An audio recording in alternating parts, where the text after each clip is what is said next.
नमस्कार and welcome to my YouTube channel. आज हम लोग एक नई सीरीज स्टार्ट करेंगे जिसका नाम है idioms and phrases. Idioms and phrases को स्टार्ट करें इससे पहले मैं आपको कुछ बेसिक बातें बताना चाहता हूँ।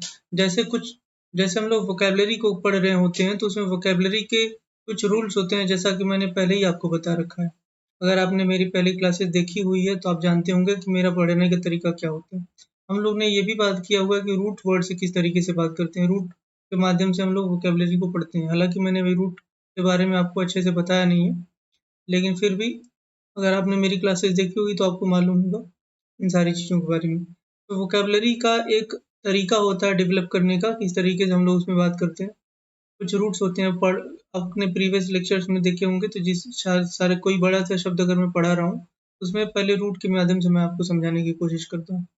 लेकिन जब बात आती है इडियम एंड फ्रेजेस की, तो यहाँ पे इडियम एंड फ्रेजेस को याद करने के कुछ अपने बनाए हुए तरीके होते हैं। इसका कोई फिक्स जैसा कि साइंस अगर मैं बात करूँ कि इसके पीछे कोई लॉजिक क्या है, साइंस क्या, कई बार वो लॉजिक आप नहीं ढूंढ ढूंढ नहीं पाएंगे।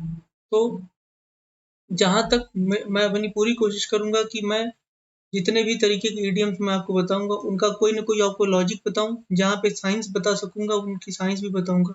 मतलब कि क्या क्या इसका लॉजिक हो सकता है, क्यों इस इडियम को ऐसा बोला गया। तो वो सारी चीजें बात करेंगे हम लोग, तब जाकर के आपको याद रहेगा। देखो, इडियम एंड फ्रेजेस बहुत सारे ऐसे होंगे जो आपको उनका मतलब कंप्लीटली डिफरेंट होगा, लेकिन आपको वैसे ही याद रखना होगा।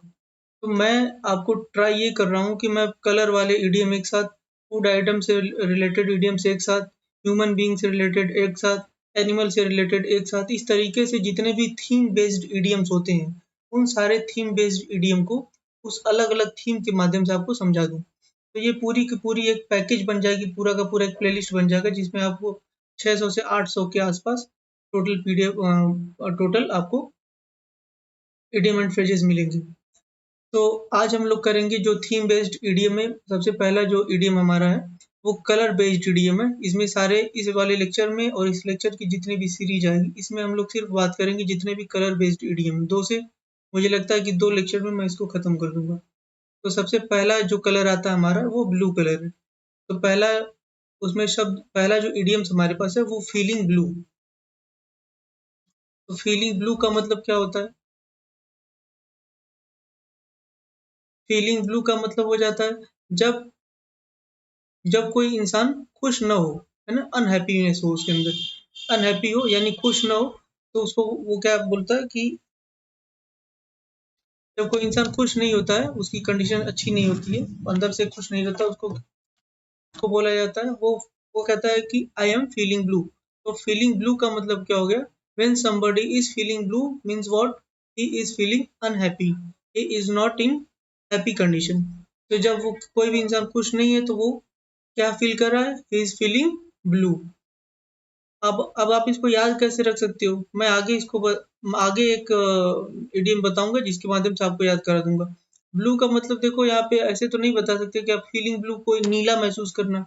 तो नीला महसूस करने को आप कैसे रिलेट कर सकते हो? मैं आपको बोला ना कि इसका कोई डायरेक्ट लॉजिक नहीं बताया जा सकता बहुत सारे इडियम्स का। लेकिन मैं आपको ट्राई करूंगा कि कुछ निमोनिक्स के सहारे वो आपके दिमाग को वो सहारा दे पाए, उसके माध्यम से आप इसको याद रख पाओ, ये मैं कोशिश करूंगा।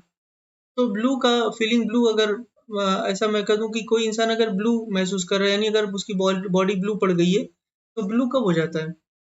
जब किसी को मार दो तो होता है ना कि काले नीले उसके बॉडी हो जाती है, यानी जो आदमी खुश नहीं है तब। तो फीलिंग ब्लू से आप याद इस तरीके से रख सकते हो कि कोई इंसान की बॉडी या कोई इंसान नीला महसूस कर रहा है, तो इसका मतलब कि उसकी बॉडी चोट लगने या किसी वजह से नीली पड़ गई है। तो फीलिंग ब्लू का मतलब क्या हो जाएगा? अनहैप्पीनेस को दिखाएगा।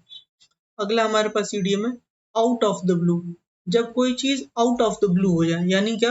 आउट ऑफ का मतलब होता है बाहर, blue, out of the blue. इसका मतलब कि कोई चीज आपके, जो आपने सोचा था उससे बाहर की आ गई। यानी कोई ऐसा कोई ऐसा इवेंट जो बिल्कुल अनएक्सपेक्टेड था, आपने एक्सपेक्टेशन ही नहीं की थी उसके होने की।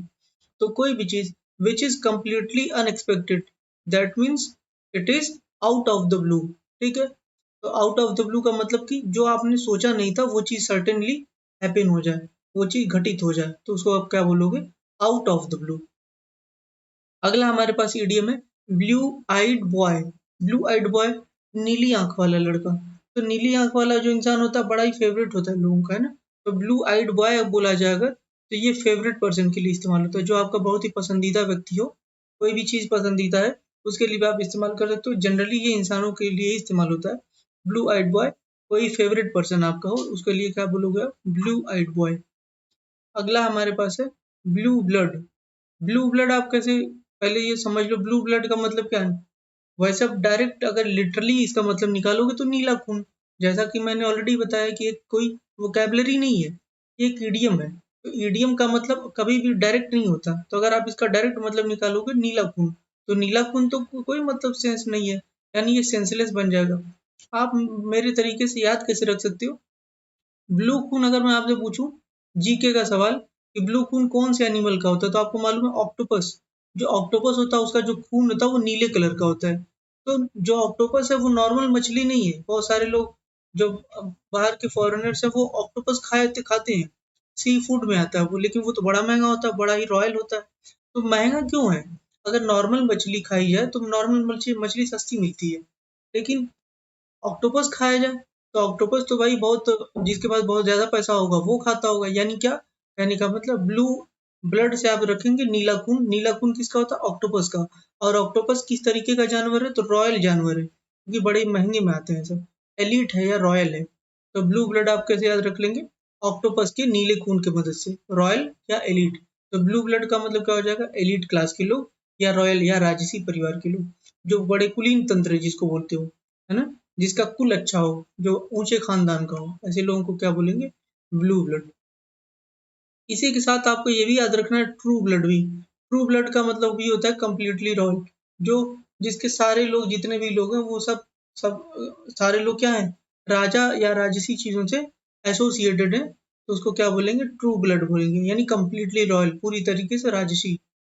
अगला हमारे पास है ब्लू मर्डर। ब्लू मर्डर का मतलब हो जाता है, ब्लू मर्डर का मतलब होता है किसी किसी जगह पे बिल्कुल अनार्की फैल जाए, है ना, या केओस मच जाए, हाहाकार मच जाए, उसको क्या बोलते हैं, ब्लू मर्डर। ठीक है, ब्लू मर्डर का मतलब क्या हो जाता है, कंप्लीटली केओस मच जाना, आउट क्राई हो जाना, हाहाकार मच जाना, जिसको हिंदी में लिखा हुआ है हाहाकार मच जाना, उसको क्या बोलेंगे, ब्लू मर्डर। अगला इडियम हमारे पास है once in a blue moon. Once in a blue moon, once का मतलब एक बार होता है, नीले आसमान में, इस तरीके से समझ लो इसको, नीले आसमान में जब चांद एक बार कभी दिखाई दे, यानी नहीं बोला जाता है कि तुम तो ईद के चांद हो गए हो। ईद के चांद होने का अर्थ क्या है, कि बहुत ही रेयरली तुम दिखाई देते हो, जनरली अब तुम दिखाई नहीं देते। तो ऐसे इंसान को भी, और या ऐसी कंडीशन को भी, ऐसी सिचुएशन को भी आप क्या बोलेंगे, जो बहुत ही कम सर्टेन, बहुत ही कम हैपन होती है, मतलब कि घटित वो बहुत कम होती है, जनरली उसका होना अब पॉसिबल नहीं रहा, तो ऐसे चीजों को क्या बोलते हैं, something which is very rarely happens, that means what, once in a blue moon, once in a blue moon. अगला शब्द है हमारे पास, शब्द नहीं, अगला इडियम हमारे पास है to beat black and blue. To beat black and blue को आप कैसे याद रखोगे, किसी को मारना, ऐसा मारना कि काला नीला पड़ जाए। तो आपने देखा होगा कि किसी को बहुत ज्यादा चोट मार दी जाती है तो उसके यहाँ पे कजली टाइप का जम जाता है, या सर में काला पड़ जाता है, या उसके बॉडी नीली पड़ जाती है, यानी किसी को बहुत ही मर्सिलेसली आपने मार दिया। और ऐसा केस कब होगा, when you are beating somebody, how, black and blue. आप किसी को कैसे मार रहे हो, ब्लैक एंड ब्लू।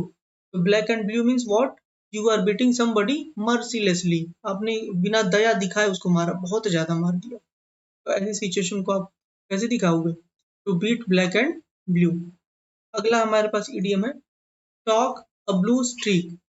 जब कभी कोई इंसान बहुत कोई चीज बड़ा जल्दी जल्दी बोले, है ना, बिल्कुल उसकी जो टंग है बिल्कुल रोल करती हुई बड़ी जल्दी जल्दी बोले, यानी to talk quickly and without stopping.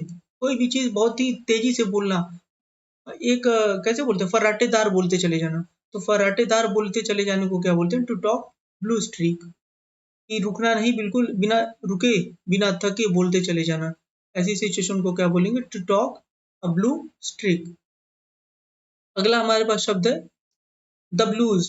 आपको मैंने बताया ना, ये ब्लू जो है वो किससे रिलेटेड है, अनहैप्पीनेस से, ऊपर आपने पढ़ा था अनहैप्पीनेस से रिलेटेड है। तो द ब्लूज अगर मैं बोलूं स्टेट ऑफ डिप्रेशन और सैडनेस या डिप्रेशन की अवस्था को दिखाने के लिए हम लोग क्या बोलते हैं, द ब्लूज।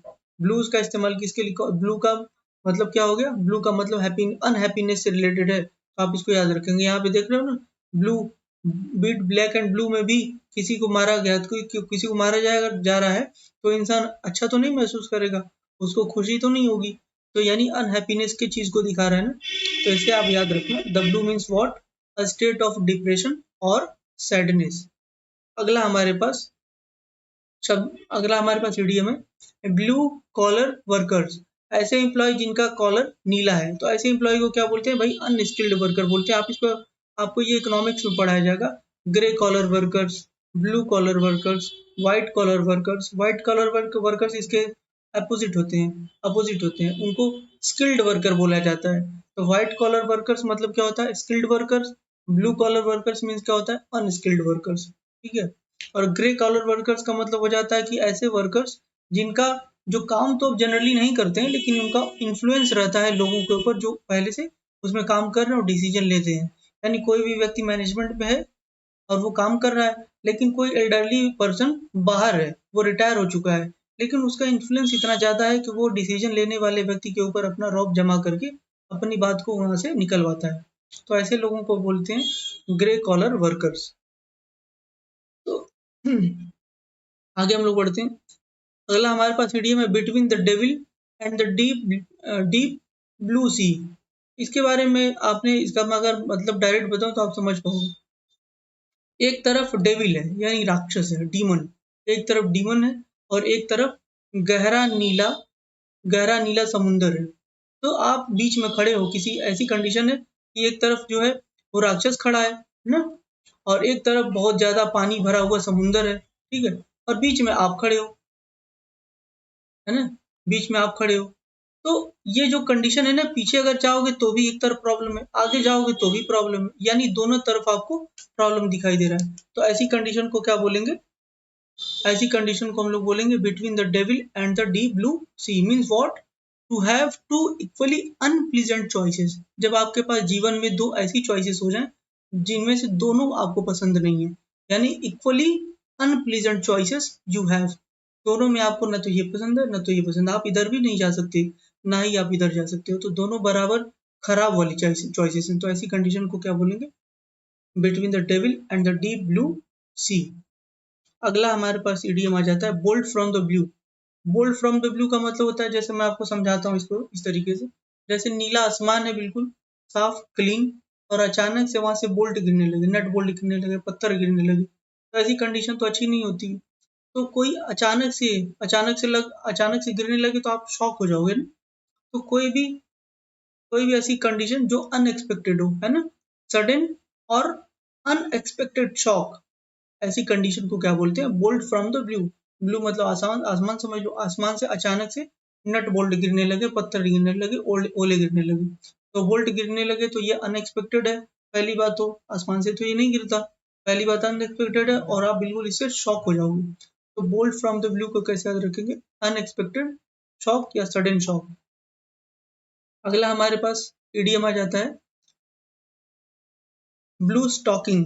ब्लू स्टॉकिंग का मतलब क्या होता है, ऐसा व्यक्ति, यानी ये जनरली वुमेन के लिए इस्तेमाल होता है, ऐसी वुमन जो पढ़ी लिखी हो, समझदार हो, और उसका जो रुचि है ना वो लिटरेचर में है।